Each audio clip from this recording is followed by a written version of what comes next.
back after the Michigan-Northwestern game. It's the Michigan couple. I'm the Michigan wife. And I'm the slightly less depressed Michigan husband. That's becoming but a still weekly somewhat depressed. We are here to talk about the 11th game of 2024, Michigan versus Northwestern. And there is the photo you took of the Northwestern football semi-trailer in all of their purpleness there at the stadium. It is purple. We had a nice victory on Saturday. Final score was 50-6. Nice, very nice. We finally had a big scoring game. Doesn't seem like we'd have very many of those all year. So we had some points. It's not that it doesn't seem like we haven't. We haven't. We haven't. Right. It was the most points scored since the opener against Fresno State, in which they scored 30. No other game had they broken, I think, the 27 or 28 point mark. Certainly they didn't get to 30 again. It was the first game that they broke 40. Good. Well, I'm sure it was exciting. What was the weather like at the game? What was the atmosphere like at the game? Fill us in because you were there. It was cold. Bourbon warms you up, so it wasn't that cold. Every week it's about the bourbon. Well, bourbon's good. Michigan football and bourbon go together kind of like peanut butter and jelly. Just how it should be. In good times and bad. It enhances the good times, and it numbs the pain of the bad times. So, good point. Why wouldn't I have bourbon? Good point. What was the atmosphere like? It was good. The traffic was probably the least that it was all year. Huh. Probably because the opponent was Northwestern. It just didn't seem like there was a ton of excitement. Okay. But I will say, once we got into the stadium, and I was surprised at how full the stadium actually was, both at kickoff time and as the game progressed. It was pretty full. So there was still a lot of excitement. There was a lot of stuff to play for. We mentioned before bowl eligibility. And we're bowl eligible. Yay. That's great. In addition to the game against Northwestern, the last Thursday, so the Thursday before the game, Michigan got some amazing recruiting news. And I put in a picture there of the celebration of the national championship because in some ways that's what it felt like on Thursday night when we got the news, that the world got the news that Bryce Underwood, the number one player in the country, the number one quarterback, the number one player, you can, add on laurels to that, I'm sure. I must admit, this is not a recruiting podcast. I don't follow recruiting as much as I should, but I did know that there was someone out there that Michigan was hoping to flip, and it was a local kid and all this kind of stuff. So this must be him. And boy, what a flip it was. And Bryce Underwood is going to come to Michigan.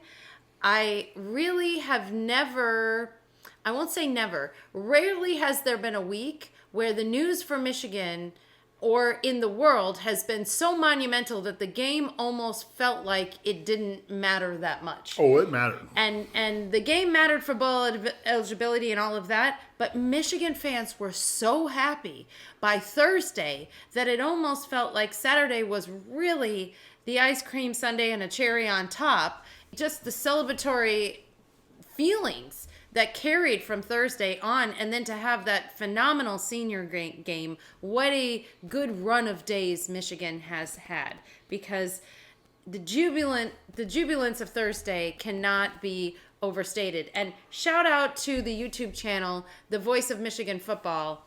The TJ and John, those guys over there, they have a unique structure where they take super chat donations, and if you donate for every hour that they're going to be on air, they add it up by hundreds of dollars in donations. So if they go 2 hours, they've had $100 in donations. 3 hours, they get another $100, all that kind of thing.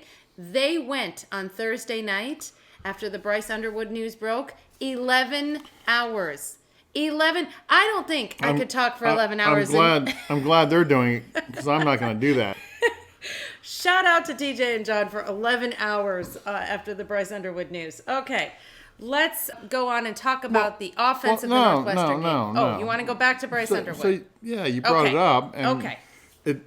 It's one player. it's extremely exciting. He's a great player. He's going to be successful. But you and I even talked about it, that there's bigger implications than just the one player. Because how many times have you seen a highly touted player, or recruit, or someone come in and then they either don't pan out or they get hurt and the trajectory changes? Mm-hmm. Just as important as Bryce Underwood individually, I think, is all the other people who may, and some have, committed and will be coming to the University of Michigan. The Underwood effect. Sure. Underwood effect, yes. Because if 5 people come with him or are influenced by him, and it'll probably be more than that, the odds of all of those flaming out is low. Right. So it's going to improve the football team overall. And obviously, he's a phenomenal player. Well, he is, from all accounts, and again, we're not a recruiting podcast. We don't follow the high school talent really at all. But from all accounts, he is a generational talent. And Michigan is very fortunate to have been able to keep him home during the coaching section. A surprise to everyone that listens to this podcast. I will not be yelling at the coaches during this coaching section. Really, shout out to everyone involved in getting Bryce Underwood.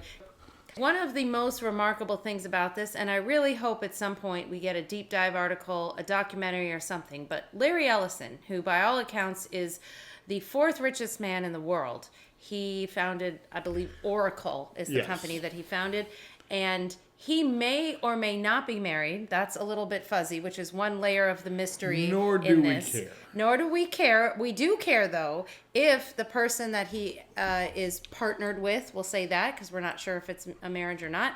Jolynn, I believe, is her name. If she is a Michigan alum, Michigan fan, she was photographed at the Indian Wells tennis tournament. She's certainly a Michigan adjacent, if not direct. She's certainly a fan. She's a little if bit she's of not directly involved with the university or graduate. Right. She's a little bit of a mysterious figure, which, as I said, lays a bit of mystery to this.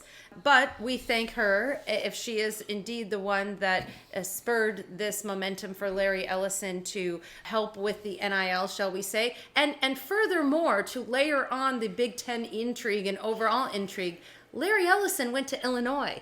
And supposedly, there again, don't really care, but it's interesting. Supposedly, he held a grudge against Michigan, and he openly rooted against Michigan 25 years. For 25 years because of another lady in his life. Yes. So for that to be turned on its head, and supposedly influenced by this Jolynn Ellison. We think her last name is Ellison. It was announced in the Champion Circle's announcement, but then we're not sure. Donate we're not sure. big dollars towards the NIL, and of course Dave Portnoy and others. Everyone involved. And to me, shout out to everyone. Just as valuable as I mentioned, Tom Brady mentorship. How does it get better than that when it comes to football mentorship, life mentorship, University of Michigan mentorship? That's going to be tough for anyone to beat. So let's just get the signing day and get this young man signed and get this class on the road. Yeah, shout out to everyone involved, but I would really like the documentary on how you take a gentleman who, for 25 years, according to one article, had a grudge against Michigan, getting to the point where he now donates to get the number 1 recruit in the country. Anyway, Bryce Underwood, great news. And again, we anticipate there will be people that will want to play with him that will also come to Michigan. And I will say, before we leave this point, MGO Blog on their podcast did a rundown of every number 1 quarterback in the country, number 1 quarterback recruit in the country since naming a number 1 quarterback recruit has been a thing. And there were really 0 busts. So every single one of them in some way had a great college career and had the potential that people thought they did. So they read the whole list. If you're interested, go to the most recent MGO Blog podcast because they did a good job of breaking that down. All right, now we're going to move on to the offense. And let me mention the announcing team. We had a real treat. Not tweet. Not tweet. I thought it was X. Treat. We had a real treat. This game we had Devin Gardner on the call, DG himself. And I found it so lovely because I listened to him on the Michigan Insider with Sam Webb. I listened to his voice so often and then turn on the TV and there's a familiar voice and a Michigan legend to boot, Devin Gardner on the call. He wasn't on the call, he was on the color analyst. He did a great job. What a wonderful, wonderful thing for Devin Gardner. Yeah, I didn't really get the broadcast because I was at the game. Yep. I did watch it afterwards a little bit today. But the one thing I heard about that was maybe he was a little loud in the press box. Oh, talking to, Sam Webb or something? He was talking to Sam May Webb. have been a little loud and got chastised by some Karen. You do you. He told Devin. a really funny story about some woman told him to shush, obviously not realizing really who he was. And then he thought about that shush the whole time he was down on the field. And when he came back into the press box, he made sure he yelled Sam's name as loud as possible to kind of make a point that people shouldn't just go around shushing people like that. Well, So, it was funny that he said on there, I know we're getting off topic, but hey, whatever. We scored 50 points. We can get off topic that's right. if we want to. That's right. I found it interesting that he said that decorum in the press box, and he said he travels all over because he's broadcasting games, and he said most of the other press boxes are not that way. People are loud, people are not necessarily Talking. outright cheering, but Yeah. they're talking and everything else.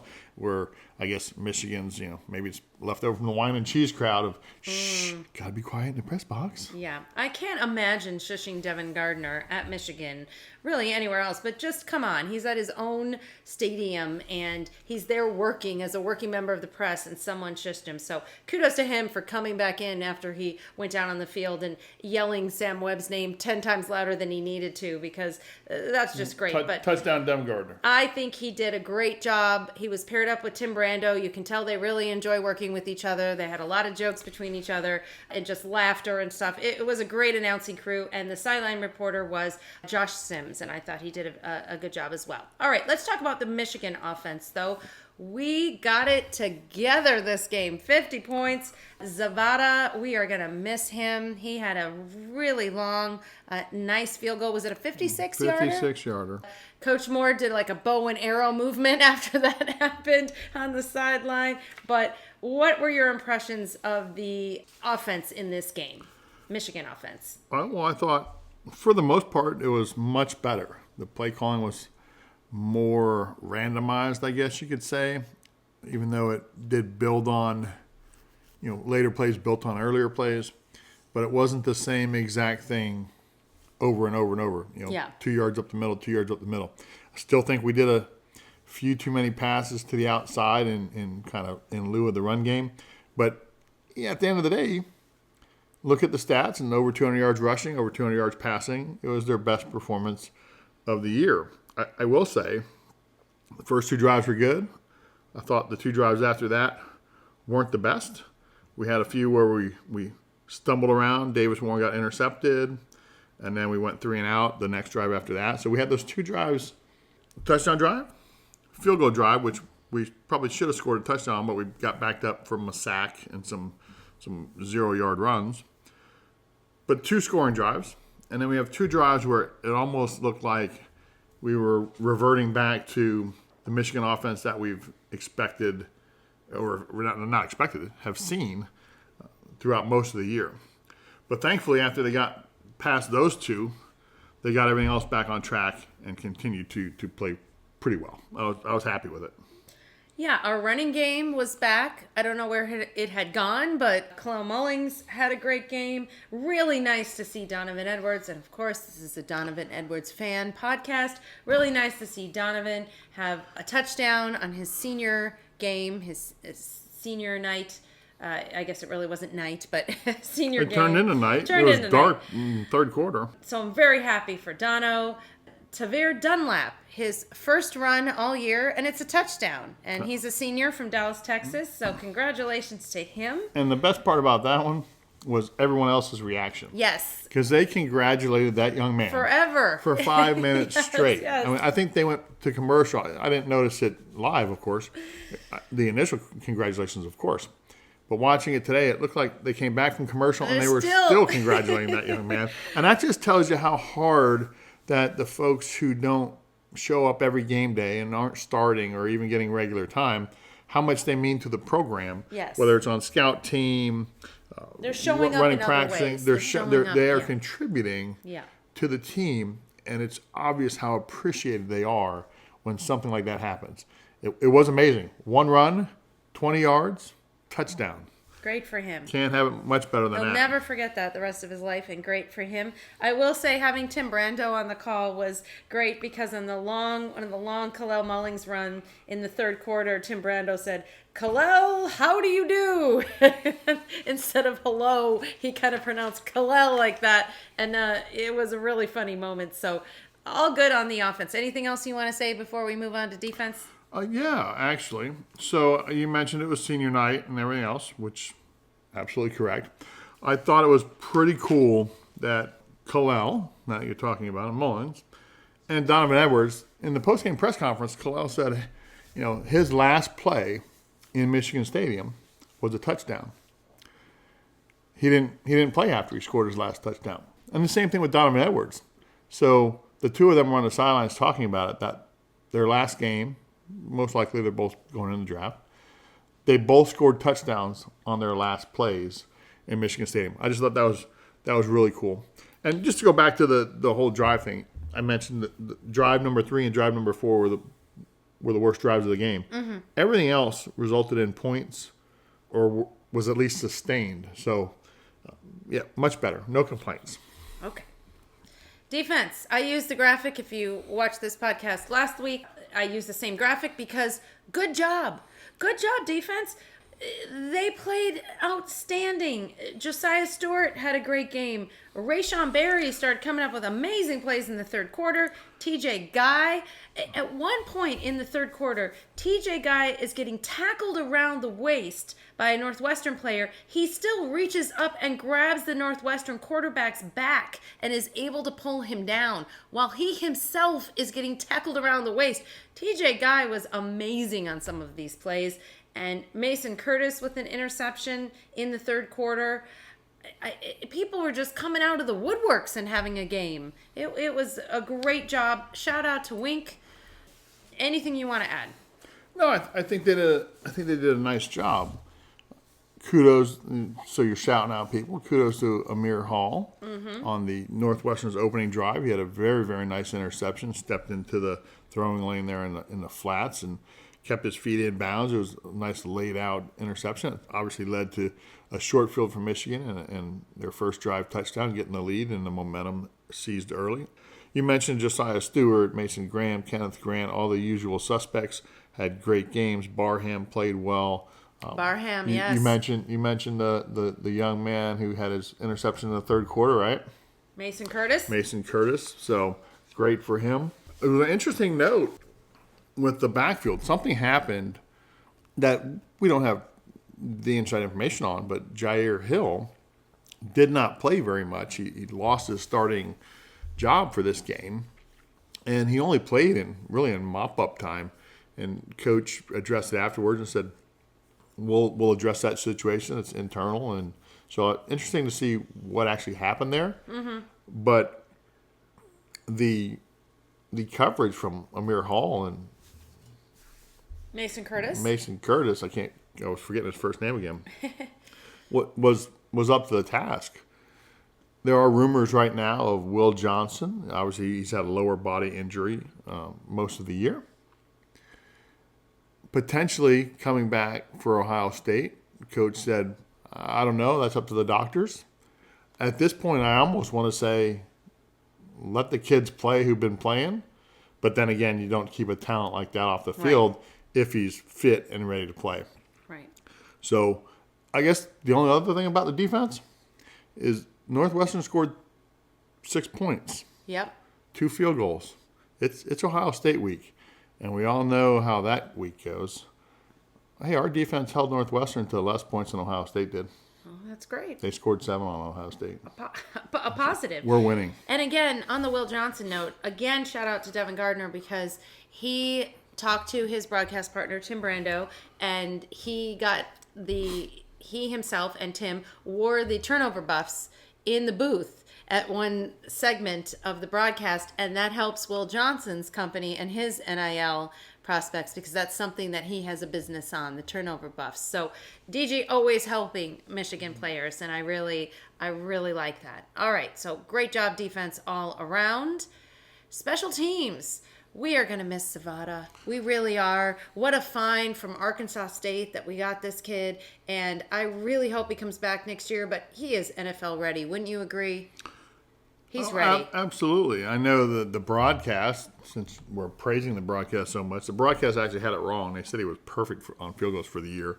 Yeah, he was not. He missed one field goal. I think it was between 20 and 29 yards at Illinois. It was blocked. So. Okay. So almost perfect. So he's almost perfect. He actually missed one field goal. But most impressively, he's perfect from beyond 50 yards. Wow. And he actually has more kicks over 50 yards this year than anybody, to include NFL kickers. Yeah, I think he's going to leave, but boy, I wish he would stay. Anything on the punting game that you want to mention? Punts were good. Coverage was a little suspect at times, but the punting distances were fairly good. They'd let one return of about 20-something yards come back, but there again, defense held, so it was nothing major. But the special teams, shout out to Jordan Marshall, who was a returner. Also, you got plenty of run at running back later in the game. Right. He's going to be a star in the future, I believe, along with Benjamin Hall. He had actually, it was the kickoff return that set up Dunlap's touchdown. The kickoff was like 60-yard kickoff, and he returned it 60 yards back down to Northwestern's 20, and then Dunlap gets the next carry and runs it into the left side of the end zone for the touchdown. Right. So much happened great in this on game. special teams. So much happened in this game. I actually forgot that. You're right. That is something to highlight. Great job. Okay. The coaching staff, and look at this glorious picture. This is a rarity for the Michigan Couple podcast that I am very happy with the coaching staff. Shout out to the coaching staff. Now, 2 shout outs. Number 1, the Underwood recruitment. From all accounts, yes, the money helps. The money always helps and all that good stuff. But the coaches, several coaches, were integral in changing Underwood's mind about what his Michigan experience could be and would be. And so shout out to Sharon and any coach that was involved with that recruitment. And the word, the scuttlebutt on the street, so to speak, is that we are bringing in a knowledgeable and veteran offensive coordinator. We desperately need one. And if Sharon is on board with that, and if that's something that is going to happen, which all signs point to yes, I am very excited about that because that is what this program needs. I think Wink has done an overall good job with the defense. Nothing is ever completely perfect, of course, but I think Wink should stay at defensive coordinator, but we need a veteran offensive coordinator to come in. It looks like that's going to happen. So shout out to the coaching staff. I want to give them high fives, just like these band members here are getting high fives. And thanks, Maize and Blue Nation, for the photo there. But they actually had a good week. You're right. The play calling did seem to be not as predictable as it has been. And also, you're coming off of one of the greatest recruiting gets in Michigan history. So congratulations, coaches. Agreed, 100%. I'm not letting them off the hook. No. For past game transgressions, for timeouts, for not knowing rules, for things of that nature. I hadn't actually heard the offensive coordinator news that you're speaking about. If that happens, that's great. I do understand that Bryce Underwood has a pretty good relationship with Kirk Campbell, so hopefully that would be able to continue. I think Kirk's a good quarterback's coach. That's what he did for Harbaugh. Maybe the offensive coordinator role is just a step too far at this juncture. I don't know. So if they do bring in an OC, great. I also wouldn't have much of a problem with Sharon Moore calling plays as a head coach because I think he did a great job as the offensive coordinator for the last couple of years. But something definitely needs to change with the offensive coordinator. So hopefully it doesn't mess up anything with Bryce Underwood or whatever that case may be. But I'm sure he's much more read into it than we are. Well, clearly Sharon Moore needs help with the challenge situation that's been happening, with the not knowing about the time. I mean, we cannot go all over this again, but there needs help. And if bringing in a veteran offensive coordinator that is wanting to come here and work with the talent like Bryce Underwood and all of the other talent that we're going to have on the team, because of course we're not a one-person team, that I think will be a great help. And as unhappy as I have been with Sharon Moore all year, I'm actually interested to see what next year could be when there are going to be changes on the coaching staff, when the coaching staff gets more solidified, put together. You don't have all these people in new positions trying to figure out what in the heck is going on. And remember, Wink came from the NFL, so he's trying to figure out college as well. Everyone this year seemed like they were trying to figure out something,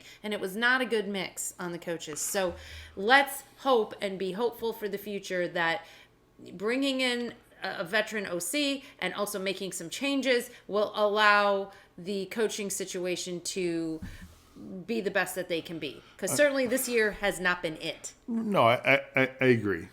Okay. Final thoughts on Northwestern. I wanted to point out something that the broadcast made me remember. The George Jewett Trophy. George Jewett in the early 1890s was the first African-American player at Michigan and the first African-American player at Northwestern. Obviously a trailblazer, a big figure in the history of collegiate football, and Michigan and Northwestern play for that George Jewett Trophy, and by virtue of our win on Saturday, we retain that trophy. So nice that the broadcast covered that, and nice to remember that we do play for something with Northwestern that we have retained. Any other final thoughts on this game before we move on to what's next? No, it was a fun game. It was last home game of the year. Last home game of the year. It was good. It was chilly, but no snow. Really, no rain this year.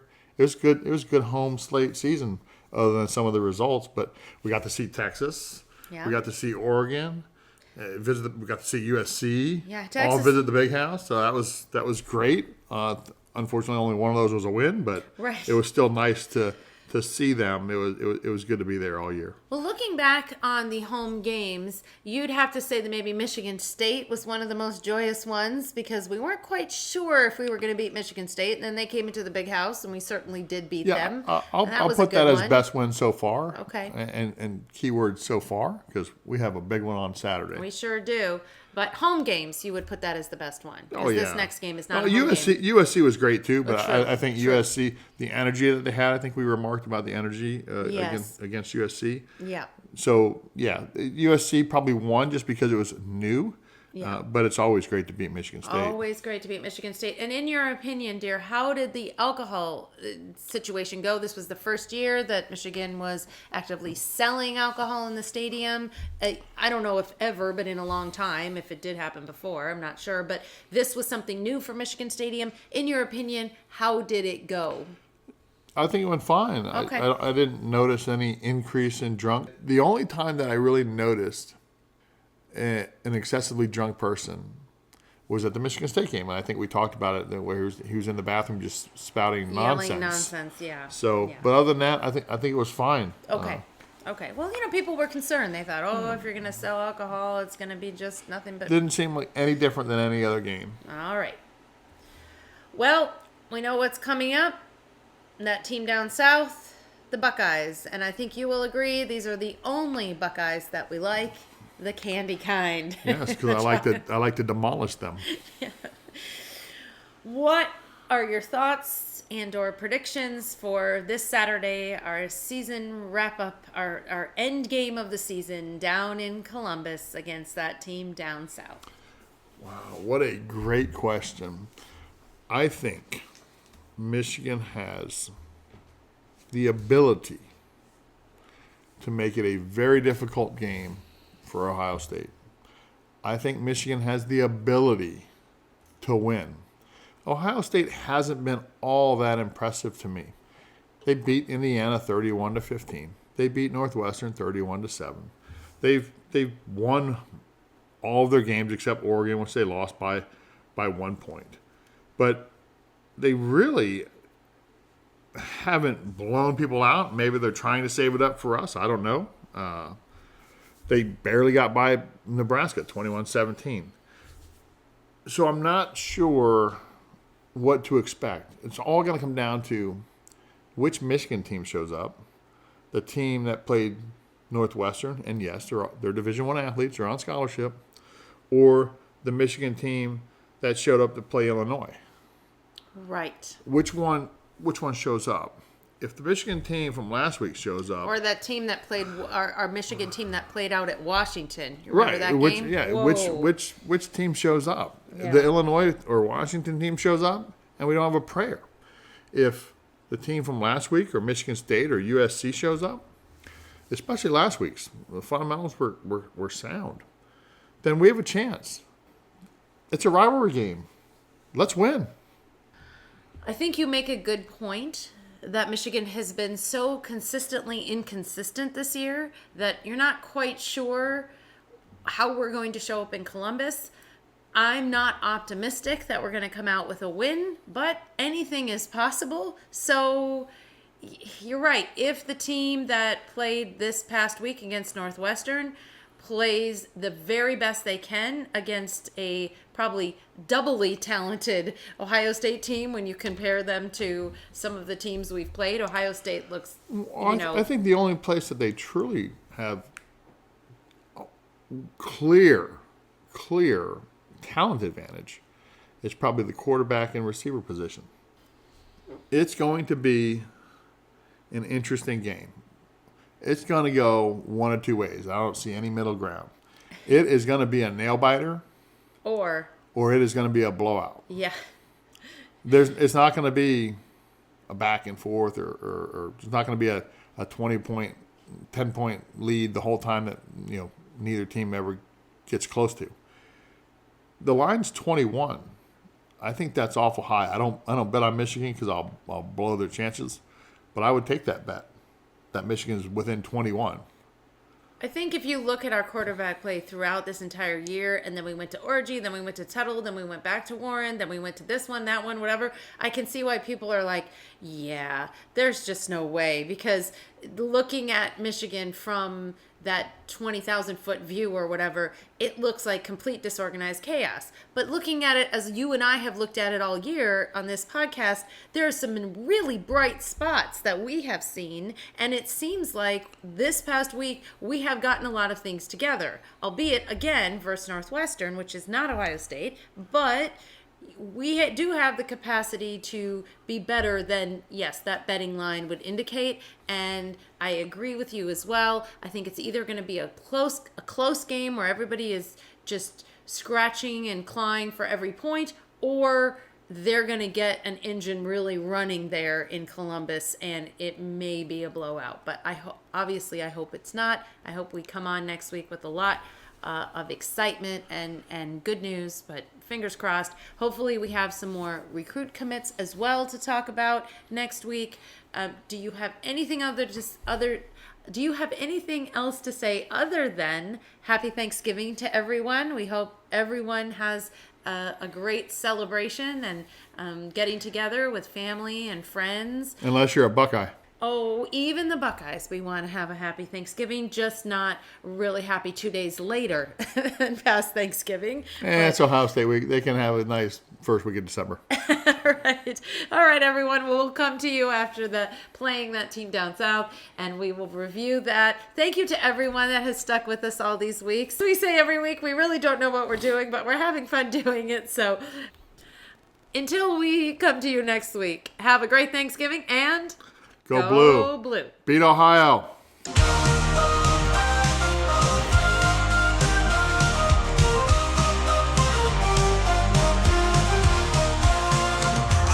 Leads the team so grand. Woodson's magic in the stands. Robinson running free so bold. Michigan blue and Maize untold. Brady's passes tearing through.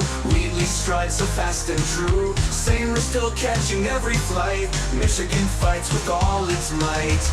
We are victors of Michigan. Raise the banner high again. For us all, the Akabutuka never falls. Hero strength on battlefield, Ford's legacy forever sealed. We stand tall and proud and cheer for the Wolverines we hold dear. Oh, Michigan, where heroes rise beneath the blue victorious skies. Oh, every game they fight so true. Legends born of maize and blue. Marching forward, never yield. In the big house we reveal spirit fierce and heart so strong. In this anthem we belong.